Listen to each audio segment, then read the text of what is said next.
why is it important to even talk about ADHD or even get treatment for it? So, ADHD actually has higher rates of occupational difficulties, so problems at work. It's also associated with increased criminal activity, substance use disorder. I think Dr. Marina and I can attest to this. We see this often with teenagers. It's also associated with traffic accidents and motor vehicle citations as well when you compare it to those without ADHD. There's also an increased risk of mortality because of these high risk behaviors as well.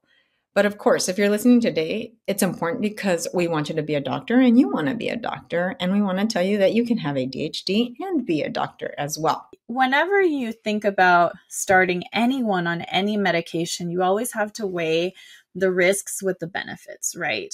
So if a child has severe ADHD, right, and they are failing classes at school, it's affecting their self-esteem because they're being told that they're dumb and they're having trouble having success and having trouble learning.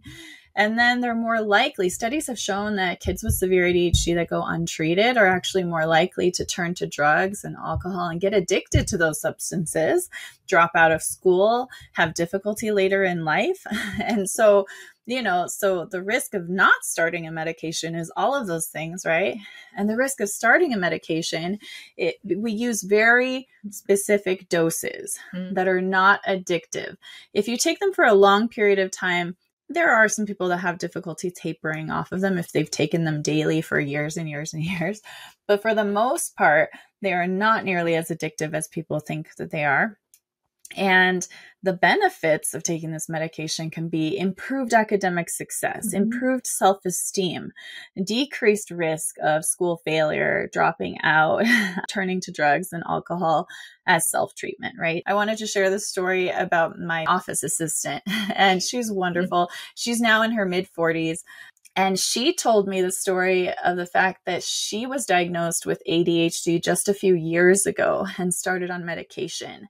But she had struggled her whole life with symptoms of ADHD and never knew that she had it until a friend of hers mentioned something about caffeine helping her to sleep. And she said, oh, like when I have trouble sleeping, I drink caffeine and it puts me to sleep too. And she said, that could be a sign of ADHD because for most people, caffeine is a stimulant and will keep you awake. But for some people, when your mind is constantly going, caffeine actually helps you to focus enough so you can fall asleep. So then that triggered her evaluation and her realization of her ADHD and treatment. But she talked to her parents after her diagnosis and found out that she had actually been diagnosed as a child. As a child, she was very disruptive in the classroom, very talkative, always like turning to the kids next to her and like chatting and like raising her hand and like just that kid that wouldn't like be quiet in class. And she had been diagnosed when she was young, but her dad was really, really opposed to the diagnosis and the label and treatment.